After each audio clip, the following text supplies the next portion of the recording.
Vamos a continuar con la segunda parte de este tema, hablando de otras estructuras que componen toda la estructura celular. Uno de las organelas membranosas es el aparato de Golgi. Ya dice acá que se trata de un orgánulo vital en la síntesis de muchas de las proteínas y los lípidos de la célula, que funciona como una planta empaquetadora, ya que realiza las funciones de síntesis, envase y distribución de sustancias generadas por la célula a sus respectivos destinos dentro del citoplasma. Eh, las células pueden tener uno o varios de estos aparatos de Golgi, ¿cierto? Todo dependiendo de la función que cumplen estas. Si son células que generan mucho material, mucha proteína, entonces es posible encontrar más de un aparato de Golgi, ¿ya?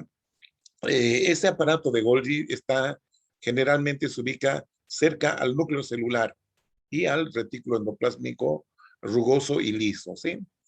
Eh, entonces, dependiendo de la célula, de la actividad celular, cada uno de estos aparatos de Golgi pueden tener un número variable de cisternas, de sacos, de bolsas que se encuentran apiladas, ¿ya? Y dentro de estas bolsas, en la cavidad de estas bolsas o cisternas, ¿sí?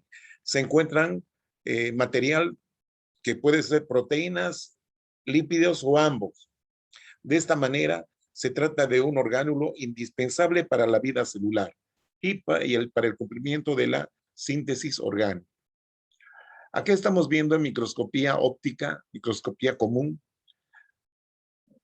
a estas células. Se tratan de plasmocitos o células plasmáticas. Son linfocitos B activados, donde se puede ver cerca al núcleo, aquí está el núcleo, ¿sí? Este espacio, esta como vacuola, esta zona clara, ¿sí?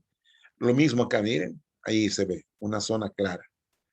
Entonces, con el advenimiento de la microscopía electrónica, se ha descubierto que estos elementos claros se trataban de un aparato de Golgi muy bien desarrollado.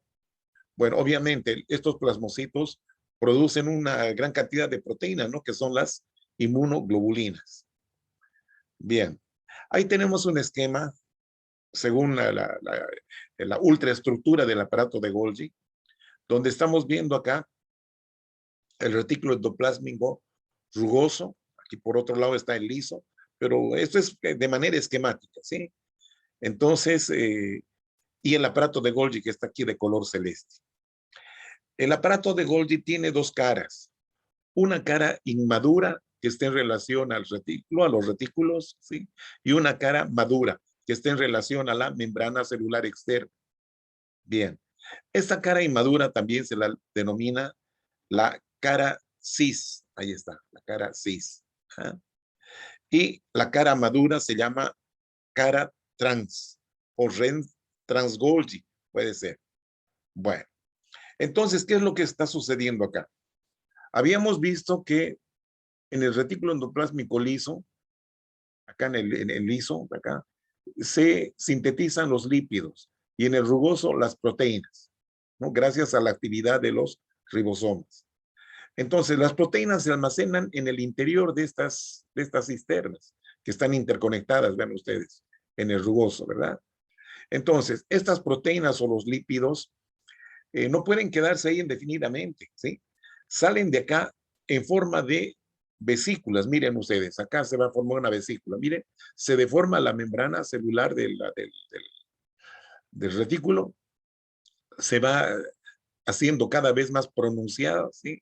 Acá estamos viendo cómo se van pronunciando, lo mismo acá, y se va estrangulando la parte basal, la base, ¿sí? Entonces, acá también vemos, ¿no? Entonces, esto se estrangula y queda suelta una vesícula. Estas son las vesículas de transferencia, que si vienen del rugoso contienen proteínas y si vienen del liso contienen lípidos. ¿Y qué pasa con estas vesículas de transferencia? Se fusionan principalmente en la cara inmadura, ¿ya? Pero también pueden fusionarse un poquito más arriba, no hay problema.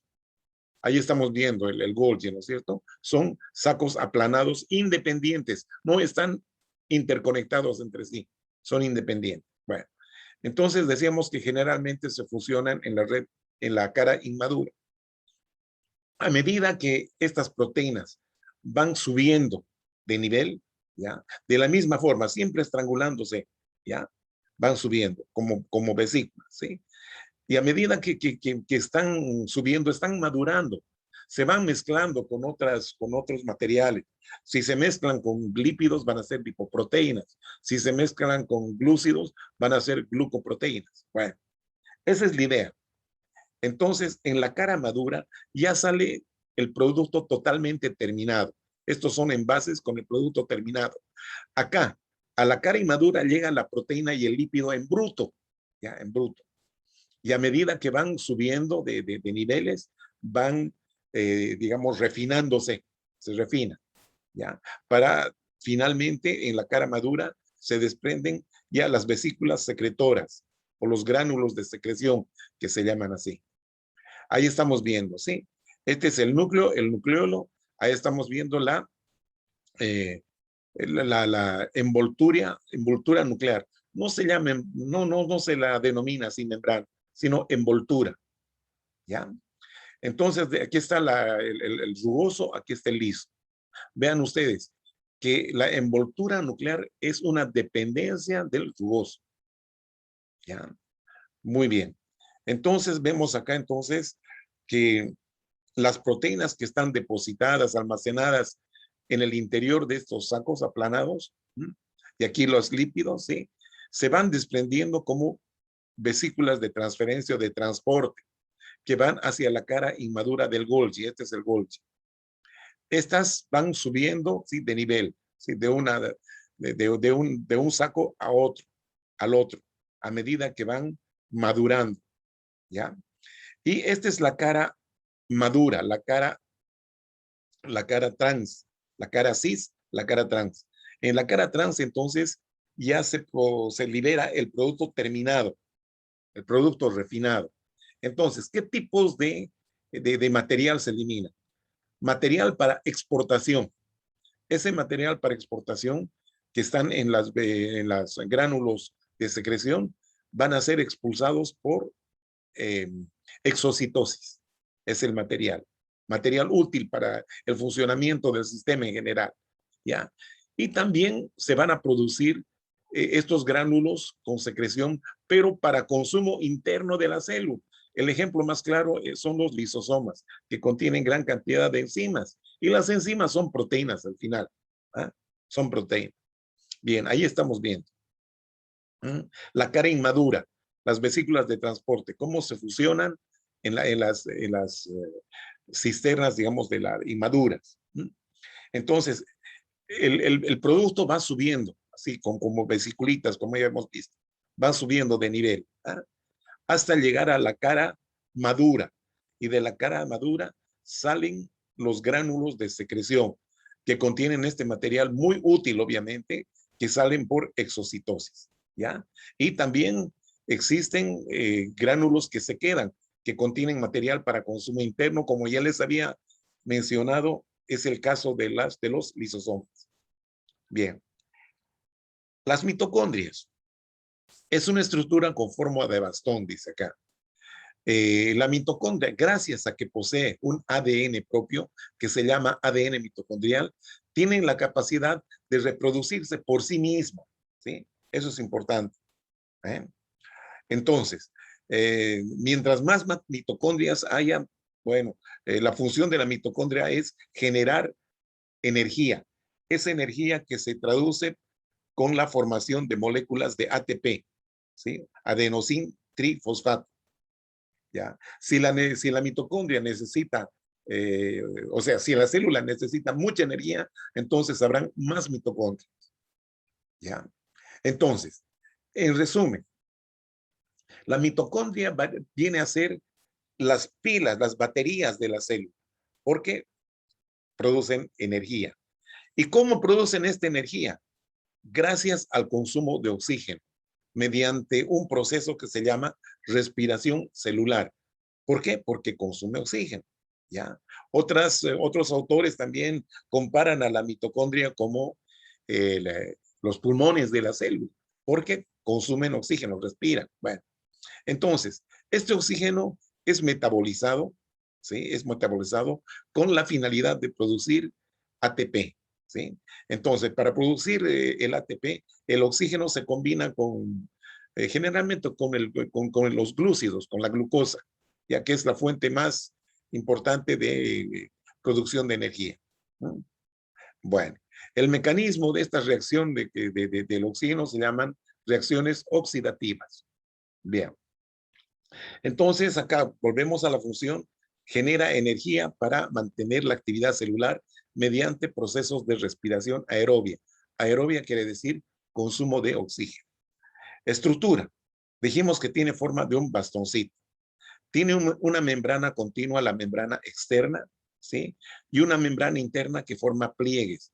Estos pliegues se denominan las crestas mitocondriales. Entre las dos membranas, entre la interna y la externa, está el espacio intermembrana o espacio intermembranoso. En el interior de la membrana interna está un material líquido que es la matriz. En esta matriz están suspendidas el ADN mitocondrial y también estos elementos que son los gránulos mitocondriales. Estos gránulos mitocondriales son reservorios de calcio iónico. Calcio iónico. ¿Eh? Bueno, y también existen otros elementos que vamos a comentar enseguida. Decía acá, tiene una doble membrana, la exterior lisa, continua, y está separada de la interior por un espacio intermembranoso. La interior presenta una serie de repliegues llamadas crestas mitocondriales, quedando en su interior la matriz mitocondrial. Y dentro de esta matriz líquida está el ácido desoxirribonucleico mitocondrial, el DNA mitocondrial, que contiene información para la duplicación de o la replicación, si ustedes, o la duplicación, como quieran llamar, de las mitocondrias. ¿Eh? Bien, aquí tenemos una mitocondria vista con microscopía electrónica, ¿sí? Ahí están las crestas mitocondriales, aquí se pueden ver los granulitos. ¿Eh? Bueno, y acá tenemos la representación esquemática. ¿Mm? La membrana externa, el espacio intermembranoso, y aquí tenemos las crestas. Miren, los repliegues de la membrana interna. Este es el espacio intercrestal, donde está la matriz mitocondrial. Aquí se van los gránulos mitocondriales. Y acá en una cresta hacemos un recuadro, y en este recuadro aumentamos el tamaño, ¿sí? Ahí está, esto representa a la cresta, y en la superficie interna de esa cresta vemos estos como paletitas de ping-pong, ¿ya? Se llaman las partículas elementales, ¿sí? Ya que en realidad contienen una enzima que es la ATP sintasa, que es muy importante para la formación de ATP, de la energía. Bueno, entonces, eh, en estas partículas elementales se llevan a cabo una serie de reacciones oxidativas, como ser eh, el transporte de electrones y la fosforilación oxidativa, ¿ya? Que es digamos, el mecanismo por donde se van a generar eh, las partículas de ATP. Bien, ahí estamos viendo, ¿no? Otro esquemita. La membrana externa, la interna, el espacio, ahí está el espacio de entre las crestas, donde está la matriz. Vemos acá los gránulos mitocondriales. Estas podríamos decir proteínas de la membrana interna, que pueden representar, ¿no? Las partículas elementales que les mencioné. Y aquí está el DNA mitocondrial. ¿Ah? El DNA mitocondrial, que es circular, miren ustedes. Tiene esa característica. Bien. La membrana externa de la mitocondria contiene enzimas. ¿ya? Proteínas, enzimas, ¿no? Ejemplo, la fosfolipasa A, la monoaminooxidasa y la acetilcoenzima A, ¿ya? Que también contribuyen a la producción de energía. La membrana interna contiene abundante cardiolipina. Es un lípido similar al que se encontró en el corazón, por eso se llama cardiolipina, que tiene la característica de impermeabilizar a la membrana. Las crestas contienen proteínas, ¿sí? Como ser los elementos, las partículas elementales, ¿sí? Que son las encargadas de producir reacciones oxidativas de la cadena respiratoria de transporte de electrones para la síntesis de ATP. Y además regulan el transporte de metabolitos. Bien. Los peroxisomas, también llamados microcuerpos, ¿sí? Son orgánulos membranosos, esféricos, que aproximadamente miden 5 micrómetros de diámetro. Contienen enzimas oxidativas, en particular la catalasa y otras peroxidasas, dice acá. Prácticamente todas las enzimas oxidativas producen peróxido de hidrógeno, el H2O2. El agua oxigenada también se llama así. Entonces, en todas las reacciones oxidativas existen especies tóxicas, se desprenden especies reactivas del oxígeno, ¿ya? Entre ellos está el peróxido de hidrógeno, como un producto, ¿no es cierto? Este peróxido es una sustancia tóxica, es una especie reactiva. La catalasa, que siempre está presente en los peroxisomas, regula con precisión el contenido celular de este peróxido y lo degrada, ¿sí? Para proteger la célula, ya, porque como les decía, son muy tóxicas. Entonces, el contenido de los peroxisomas vienen a ser unos antioxidantes, antioxidantes. Obviamente, como son propios de las células, se llaman endógenos, porque existen también antioxidantes exógenos, como la vitamina E, por ejemplo, ¿no es cierto? Y otros productos que vienen, que ingresan con la dieta. Bien, ahí tenemos un peroxisoma, ¿eh? Aquí en su interior tenemos una serie de enzimas como la catalasa y peroxidasa, que se encargan de degradar el peróxido de hidrógeno. Bien. Otra organela no membranosa son los ribosomas, ya que son las macromoléculas responsables de la síntesis o traducción de aminoácidos del ARN mensajero en las células eucariotas. ¿Qué significa esto de células eucariotas? Son las células, digamos, evolutivamente más actualizadas en comparación a las procariotas, que son bastante antiguas, ¿eh? Bastante antiguas, son bastante rudimentarias. ¿Ya? Es como comparar al hombre de las cavernas con el Homo sapiens, digamos así. El Homo sapiens sería eucariota y los cavernarios serían las procariotas. Bueno, la función más importante del ribosoma es la producción, la formación, la fabricación de proteínas, elemento esencial para el funcionamiento general de todos los seres vivos, ya sean animales o vegetales. Bien. Entonces, ¿qué pasa con los ribosomas? Como organelas no membranosas, están compuestas por dos unidades. ¿Y cuál es su función? Cuando llega del núcleo el ARN mensajero, ¿sí? En forma de una tira, vean ustedes. Entonces, esta se localiza, ¿no? El ARN mensajero se localiza entre las dos unidades del ribosoma. Y es acá donde los ribosomas leen los códigos, leen la receta que viene de este núcleo, ¿no? Que han copiado del DNA, del núcleo. Entonces, traen esa información y aquí el ribosoma es el que se encarga de leer, de traducir. Eso se llama traducción. Entonces, al traducir, lo que va a hacer es ensamblar, ya va a polimerizar a los diferentes aminoácidos para construir la proteína.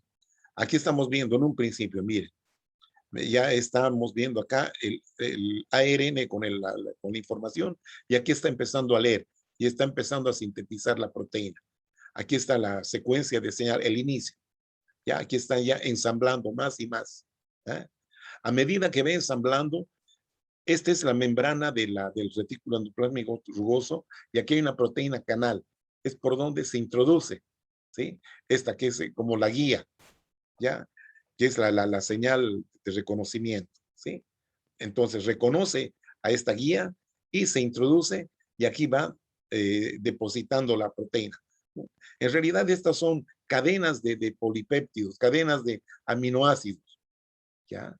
Que una vez bueno, una vez que ingresó, se fragmenta la señal inicial, la guía, y entonces queda solamente la proteína. La proteína sigue depositándose hasta terminar, hasta que termine. Una vez que se ha completado la proteína queda acá almacenada. ¿Eh? Bien. Entonces, ¿qué es lo que va a ocurrir acá? Estamos viendo acá el ribosoma con sus dos unidades. Esta es la cadena de RNA mensajero, ¿ya? Y esta es ya la proteína que está siendo polimerizada. Cada de estas son unidades de aminoácidos, ¿ya? O los péptidos, si ustedes quieren llamar así. ¿Eh? Entonces, aquí se está sintetizando la proteína. Bien. Otros elementos no membranosos son las estructuras del citoesqueleto.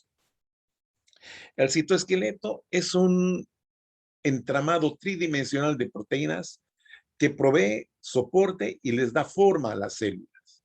¿Eh? Entonces, gracias a este citoesqueleto, las organelas y todas las estructuras están en su lugar, ¿ya? Entonces, da forma a los elementos, a las estructuras internas de la célula, pero también interviene en fenómenos de transporte, ¿ya? De transporte extracelular sería el tráfico y la división celular. Ya vamos a ver un poquito esto. Consta de 3 tipos de proteínas. Los más gruesos son los microtúbulos. Los más delgaditos son los microfilamentos. Y entre estos dos hay un término medio que son los filamentos intermedios. ¿Ya? En las células eucariotas, los microfilamentos principalmente están compuestos de una proteína llamada actina, ¿ya? Pero también existe, como les decía, filamentos intermedios que son una variedad de proteínas y los microtúbulos, que más bien son proteínas únicas, ¿no? La tubulina. Y estas septinas que no son muy importantes. Bueno, el citoesqueleto, dice acá, es una estructura dinámica que mantiene la forma de la célula. Facilita la movilidad celular. O sea, gracias a esto la célula puede moverse, puede ir de un lado a otro, ¿cierto? Entonces, utiliza estructuras como ser los cilios y los flagelos. Los flagelos, que es muy importante, ¿no es cierto?, para la movilidad de los espermatozoides. ¿Mm? Y también, en un sentido ya interno, intracelular, desempeña un papel importante en el tráfico intracelular, como ser los movimientos de las vesículas, los movimientos de los órganos, claro. Y también en la mitosis, ¿no? En la división celular. Y aquí estamos viendo, ¿sí? Algunos elementos del citoesqueleto. Los microtúbulos, que son los más grandes, ¿no? Que tienen aproximadamente entre 21 a 25 nanómetros. ¿Mm? Ahí está el microtúbulo. Ahí están los microtúbulos. ¿Cómo se organizan? En dos o tres grupos de 3 o de 2, no importa. Los filamentos intermedios, que son de diferentes proteínas, que miden entre 8 a 10. ¿Ya? Y finalmente los microfilamentos, que en promedio tienen 7 nanómetros. Bien, ahí estamos viendo, ¿no? La membrana. Aquí podemos ver el retículo endoplásmico rugoso con sus sacos interconectados, ¿cierto? Aquí tenemos microtúbulos, mitocondria, vemos ribosomas y otros elementos, ¿no? Microfilamentos. Vean ustedes, esta red tridimensional le da forma a la célula y mantiene a las organelas en su lugar, en su lugar. Ya no están distribuidas al azar, de una forma anárquica, no. Están todas bien puestas en cada una en su lugar que corresponde. Volvemos a reiterar a los elementos del citoesqueleto. Los microtúbulos, los más gruesos, los microfilamentos, que son los más delgados. Y entre estos dos están los filamentos intermedios. Bien, ahí vemos los microtúbulos. Los microtúbulos son estructuras tubulares que se forman gracias a la polimerización de estas proteínas, que son unidades de tubulina, ¿ya? Que van ensamblándose así como una espiral para formar los microtúbulos. ¿Eh? Estas son las más gruesas y estas son las más pequeñitas, son los microfilamentos, constituidas por moléculas de una proteína contráctil que es la actina. ¿Ya? Entonces vemos acá los cilios. Ahí está la membrana celular y surge esta así como un pelito, que es el cilio. Aquí cortamos transversalmente el cilio y vemos los microtúbulos, cómo están organizados. Y otras proteínas que sirven de, digamos, de ensamblaje. Aquí están dos túbulos centrales y son estos los periféricos. Aquí vemos con microscopía electrónica, ¿no? 1 y 2 cilios. Los microtúbulos están así organizados. Acá tenemos membrana celular, que es la envoltura del cilio. Estos se originan en una estructura que se llama el cuerpo basal. El cuerpo basal es la base para el ensamblaje de estos microtúbulos y formar luego el cilio o el flagelo. Bien, los centriolos, que son parecidos, ¿no? Son muy parecidos a este cuerpo basal. Tiene una estructura muy parecida, no igualita, parecida. Bien.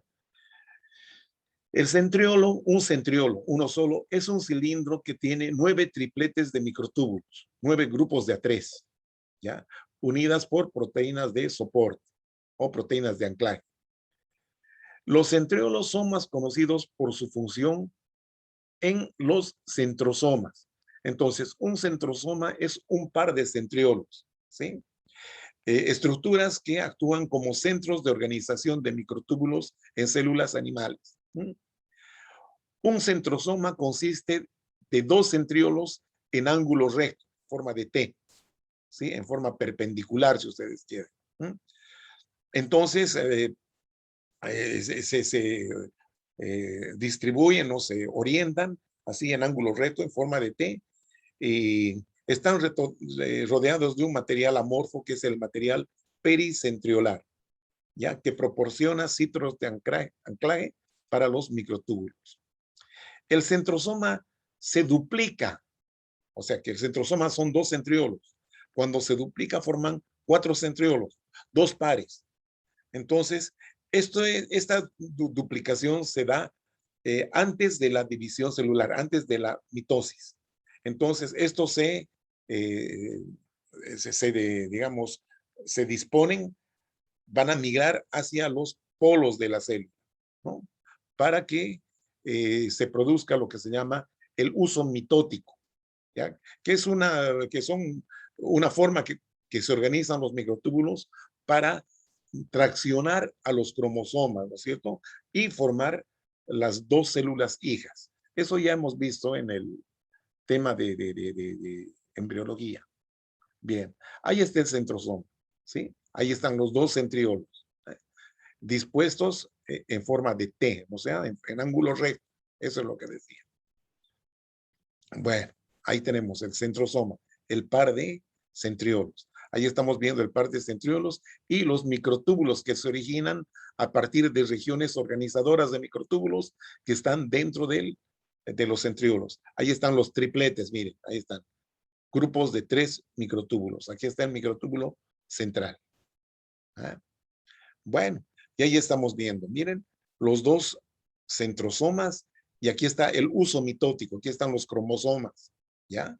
Que luego se va a producir la tracción, ¿sí? Se va a traccionar, se van a separar este par de cromosomas, uno para ir hacia una célula hija y el otro para ir a la otra célula hija, ¿sí? De esta forma se completa la división celular o mitosis. Acá estamos viendo, por ejemplo, los centrosomas, ¿sí? Y estos son microtúbulos. Aquí está el uso mitótico. Todo esto es cromatina, ya que van a formar los cromosomas, ¿ya? Bien. Los microfilamentos son los elementos del citoesqueleto más delgados. Tienen un diámetro alrededor de 7 nanómetros y están compuestos por muchos monómeros de una proteína llamada actina, ¿ya?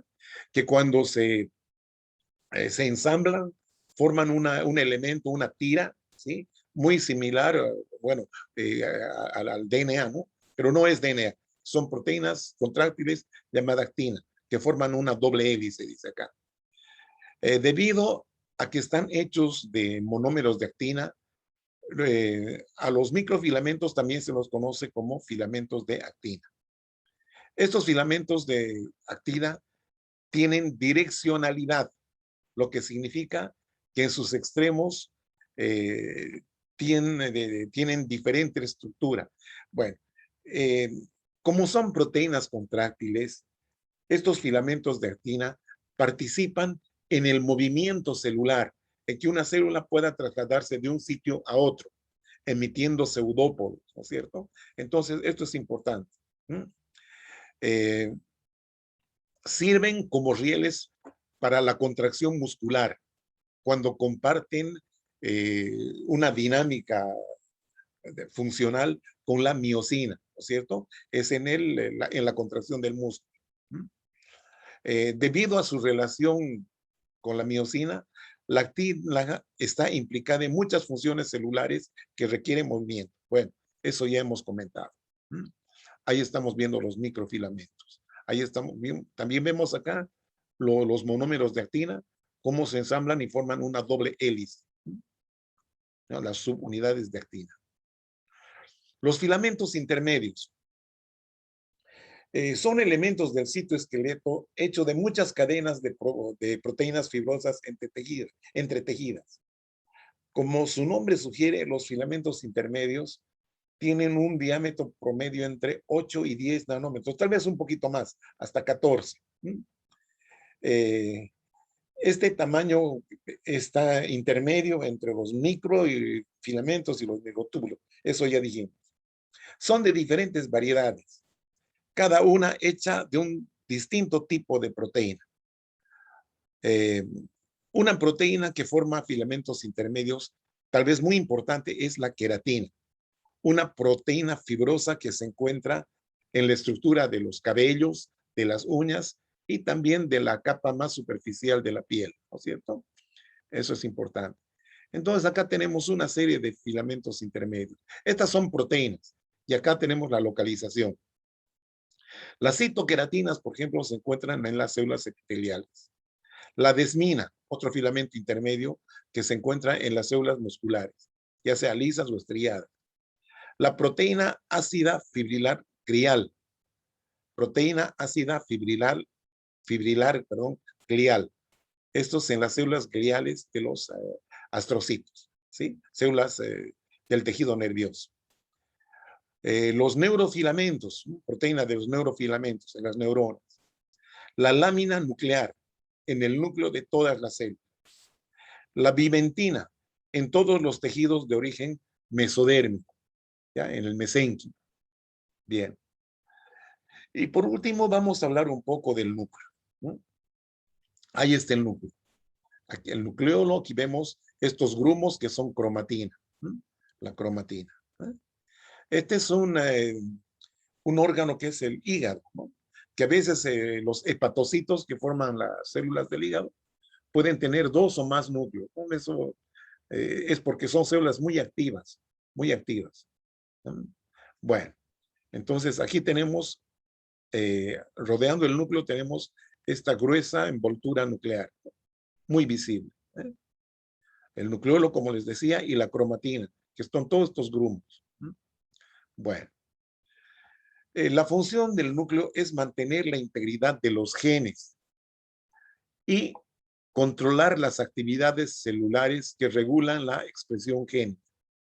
Es el centro de control de la célula, pues es, como volvemos a reiterar, la que dirige, la que rija, la que gobierna las actividades celulares. En el núcleo celular se controla la producción de proteínas, o sea que eh, en la cromatina del núcleo, ¿sí?, están los códigos, las recetas para que se sinteticen proteínas. ¿Mm? Entonces, también proteínas enzimáticas de las células, claro, también están. ¿Mm? Para ello se vale del ARN mensajero, ¿eh?, que es el encargado de llevar la información al ribosoma. Y el ribosoma está constituido también de ARN, que es el ARN ribosómico, ¿m?, que está en el citoplasma. Entonces, allí se produce la síntesis de proteínas, ya sea proteínas estructurales o proteínas enzimáticas, que van a controlar los procesos metabólicos. Además, en el núcleo celular se encuentran los cromosomas, que contienen el material genético, ¿no?, el ADN, que contienen toda la información genética del individuo, ¿ya?, que es pasada de la célula madre a dos células hijas durante la división celular. Bien, aquí tenemos un esquema de la estructura básica del núcleo. Por fuera está la envoltura nuclear, que dijimos que es una dependencia del retículo endoplásmico rugoso. Aquí está la cromatina y aquí tenemos el nucleolo, el nucleolo. Bueno, también acá podemos hablar de estas aberturas que son los complejos de poros. Bien. Otra vez, las partes del núcleo. Miren, ahí está el retículo endoplásmico rugoso, los ribosomas, ¿sí? Ahí está la envoltura nuclear, el complejo de poro, el nucleolo, la cromatina, ¿ya? Complejos de poro. Todos estos son ribosomas, por si acaso. Esta es la envoltura nuclear. Bien. La envoltura nuclear es la principal estructura del núcleo celular. Está compuesta por una doble membrana, una interna y otra externa, que rodea completamente a esta estructura nuclear, ¿no?, y la separa del citoplasma. El nucleolo es el encargado de la síntesis del material de los ribosomas, o sea, del RNA, ¿sí? El RNA ribosómico, por ejemplo, es sintetizado en el núcleo y estos son exportados al citoplasma para que formen los ribosomas. ¿Mm? El nucleoplasma o jugo nuclear, o también se conoce como cariolinfa, ¿ya?, es el medio interno, es un medio líquido, ¿ya?, que está dentro del núcleo. En él se encuentra la cromatina y el nucleolo o los nucleolos. ¿Mm? En el núcleo celular se encuentra la cromatina, la sustancia que contiene el ADN, ¿ya? Esta se subdivide a su vez, la cromatina, se divide a su vez en eucromatina, ¿ya?, o también se llama cromatina extendida o cromatina activa, ¿ya?, que es la forma del ADN menos compacta. Y la otra forma es la heterocromatina, que es la forma más compacta. Entonces, vamos a hacer acá un poquito de análisis de la cromatina, ¿ya? La cromatina puede ser visible o invisible. La cromatina invisible es una cromatina que está extendida. A la cromatina, como tiene esa configuración helicoidal de doble cadena, tiene a enrollarse, es igual que la serpentina. La serpentina, cuando está en su paquetito, ¿no es cierto?, que es más gruesa, más compacta, más visible, ¿sí? En cambio, cuando está estirada, pues es más larga y es invisible, prácticamente no se la ve, ¿ya? Por eso también se le llama la cromatina extendida o eucromatina, eucromatina, ¿ya? En cambio, la que está enrollada, compacta, se denomina heterocromatina, que es una cromatina inactiva. ¿Por qué? Porque es como un libro cerrado. En cambio, la extendida es un libro abierto, donde el RNA puede copiar, puede producir la transcripción de los códigos, copiar los códigos y esos códigos llevarlos hacia los ribosomas para que estos interpreten, lean. ¿Mm? Los códigos son las recetas para la formación de cierto tipo eh, de proteínas, ya sean enzimáticas, estructurales, en fin. Bueno, ahí tenemos el complejo de poro, que son estructuras proteínicas, ¿no es cierto?, que rodean un espacio por donde entra y sale material, ¿sí? Del núcleo hacia el citoplasma y del citoplasma hacia el núcleo. Esta es la membrana externa y esta es la interna, ¿sí? Esta es la cisterna, también se llama, cisterna perinuclear. No se olviden que esta es una dependencia del retículo endoplásmico rugoso. Bien, ahí tenemos, miren, la cromatina. Eh, la cromatina puede estar enrollada, ¿cierto? Enrollada, así como un rollo, ¿ya? El momento en que de máximo enrollamiento de la cromatina está representado por los cromosomas, y esto ocurre en la mitosis, en la división celular, ¿ya? Después estos se van desenrollando, miren, se van estirando cada vez más y mucho más, ¿sí? Hasta que finalmente queda el ADN totalmente extendido, donde expresa sus códigos para que puedan ser transcritos, para que puedan ser copiados. ¿Mm?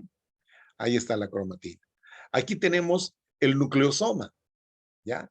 Estos son enrollamientos primarios, ¿sí? Del ADN. Entonces, acá intervienen unas proteínas que se llaman las histonas, que pueden ser globulares o pueden ser más, digamos, en forma de tubo. ¿Mm? Estos son las histonas H1 que llaman, y estas son las globulares. Son proteínas donde se empieza a enrollar el ADN. Todo esto es el ADN, ¿sí? El ADN. Acá tenemos el ADN de enlace y todo esta estructura es el nucleosoma. El nucleosoma. Ahí está, ¿sí? El nucleosoma. Bien. Aquí vemos lo mismo. El cromosoma, que es el máximo enrollamiento de la cromatina, y aquí vemos cómo empezamos a desenrollar, ¿sí? Y aquí luego tenemos el filamento de cromatina, donde están las proteínas histonas, y aquí finalmente tenemos la cadena de ADN, la doble hélice. ¿Mm? Bien. Aquí tenemos una célula en mitosis, ¿sí?